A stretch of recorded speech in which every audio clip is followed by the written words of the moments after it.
마태복음 9장입니다. 9장 1절에 보면 고향 마을이 나오는데 이것은 가버나움이라고 합니다. 2절에 보면 중풍병자가 나옵니다. 보라는 시간의 중요성을 나타내고 있고 사건의 중요성을 나타내고 있다고 합니다. 마가와 누가가 기록한 바에 의하면 중풍병자는 네 사람이 메워져 예수께 왔으나 사람들이 많아 지붕에 올라가 구멍을 뚫고 병자를 달아내렸다라고 기록되어져 있습니다. 그들의 믿음은 중풍병자까지 포함해서 5명이 예수님께로 가기만 하면 나을 것이라는 믿는 신앙이었습니다. 용기를 내어야 라고 되어 있는데 안심하라 무서워 말라의 뜻도 있습니다. 유대인들의 병은 죄의 결과라고 생각하고 있기 때문에 그의 죄가 용서되기까지는 그의 병은 낫지 않는다고 말하고 있다고 합니다. 요한복음 9장 2절에 나옵니다. 중풍병자는 심한 죄의식에 시달리고 있을 것입니다. 예야는 나이 많은 사람이나 스승이 아래 사람이나 제자를 부를 때 사용하는 다정다감한 호칭이며 중풍병자로서는 처음 들었을 것입니다. 그는 믿음을 통해 제 종으로부터 하나님의 아이 예야가 되었습니다. 내 죄가 용서받았다. 사죄의 상태에 있었습니다. 이 순간에 사해진다. 감옥에서 석방한다. 부채를 탕감해준다 등의 의미가 있는데 이것은 마가복음 1장 4절, 누가복음 4장 18절 19절에 나옵니다. 현재 수동직설법은 사죄가 진행되는 과정이 아니라 선언과 동시에 이미 죄가 용서되었다는 뜻입니다. 즉 순간적으로 된다는 것입니다. 주님의 말씀은 곧 현실이 된다는 것을 우리에게 말해주고 있습니다. 3절입니다. 하나님을 모독하는구나 라고 나와 있습니다. 원래는 남을 욕하다, 중상하다, 헐뜯다 의미를 말을 하였지만 점차 하나님께 부당한 속성을 돌리거나 당연히 돌려야 할 속성을 돌리지 않거나 또는 다른 것에 돌릴 때가 사용되어지는데요. 그 밖에 하나님께서 하시지 않는 것을 하나님의 뜻으로 돌리거나 불경스럽게 말할 때에도 신성모독의 의미로 사용되었습니다. 율법학자들이 죄짓는 것을 살피시고 처벌하시고 용서하실 수 있는 분은 오직 하나님뿐이시라는 것을 잘 알고 있었지만 예수님이 곧 하나님이시며 하나님의 아들 되심을 몰랐습니다. 이 기록은 시편 51장 4절, 이사야 43장 25절, 44장 22절에 기록되어져 있습니다. 4절에 보면 악한 생각을 품고 있느냐라고 나와 있는데요. 문자적으로는 악한 것을 생각하느냐의 뜻입니다. 그들은 예수님께서 말씀하신 제사함의 참된 의미와 그가 어떤 분이신가에 대해 진지하게 알아보려고 하지 않고 줄곧 예수님을 책잡아 넘어뜨릴 궁리만을 하였습니다. 그것이 악한 일이었고 악한 생각이었습니다. 그러나 전지전능하신 예수님은 처음부터 그들의 마음속을 꿰뚫어보고 계셨습니다. 이것은 요한복음 2장 25절, 로마서 8장 27절, 요한계시록 2장 23절에 기록되어져 있습니다. 6절에 보면 땅에서가 나옵니다. 땅은 하늘과 대조되는 개념으로서 죄와 죽음이 존재하는 바로 이 지구 세상을 의미하는데요. 인자가 이 세상에서 죄를 사하면 하늘에서 그것이 완성될 것이라고 하는데 사람이 세상에서 죄를 사함받지 못하면 하늘에서 사죄를 위한 기회가 다시 주어지지 않는다는 것이라고 합니다. 권한에 대해서 나오는데 성부 하나님께로부터 위헌받아 행하는 능력이나 권위를 말하는데요. 누구든지 죄를 사할 수 있다고는 쉽게 말할 수 있습니다. 그러나 일어나 가라는 그 말은 오직 하나님의 권세를 가진 자만이 할 수 있다고 랍비들은 사죄를 선언할 때 여호와 이름으로 행하였지만 주님께서는 자신의 권위와 이름으로 직접 선언하셨습니다.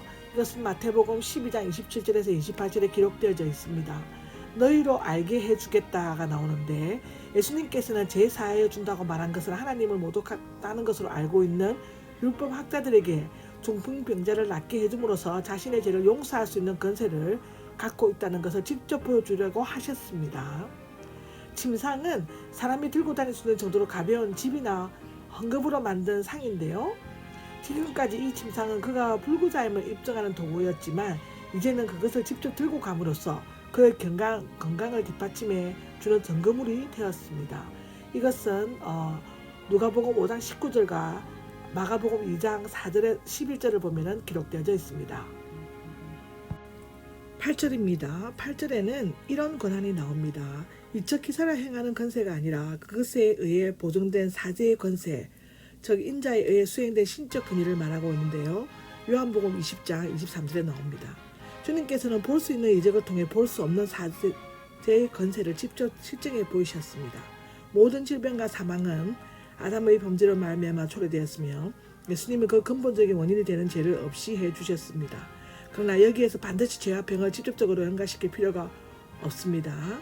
누가복음 13장 1절에서 5절, 요한복음 9장 1절에서 3절을 보시면 알 수 있습니다. 때로 하나님께서는 연단을 위해 질병을 허락할 수도 있습니다. 예를 들면 욥의 악창이나 바울의 가시 같은 것이 성경에 기록되어져 있습니다. 9절입니다. 지나가시다가가 나옵니다. 사람에게는 우연한 것으로 보이는 것이 하나님에게는 결코 우연한 것이 될 수 없답니다.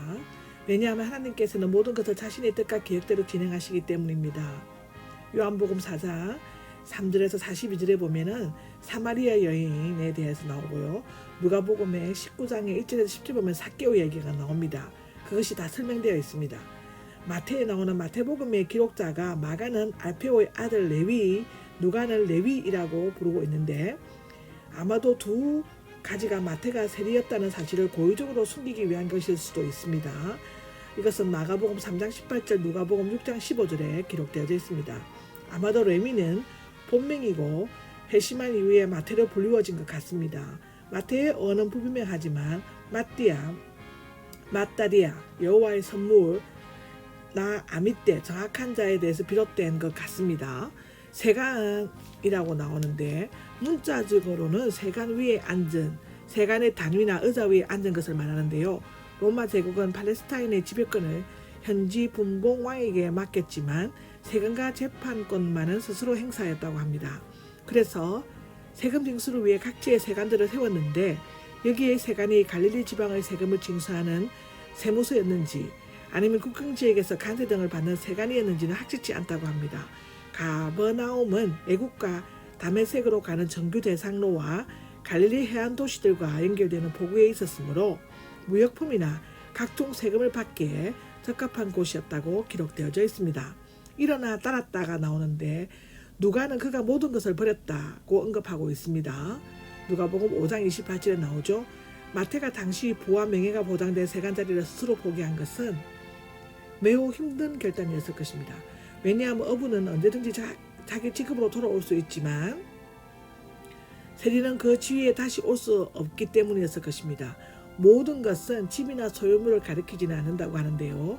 그 이유는 그가 즉시 혹은 한참 후에 예수님과 제자들을 위해 자기 집에서 큰 잔치를 베풀었기 때문이라고 누가복음 5장 29절에 기록되어져 있습니다.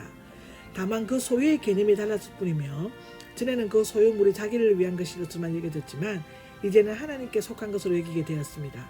이제 마태는 안정된 세리 직급과 많은 수입을 잃었으나 고귀한 사도 직분과 영광된 명예를 얻었고 세리의 자리를 떠났으나 하나님의 말씀을 기록한 거룩한 붓대를 지게 되었다고 기록되어져 있습니다.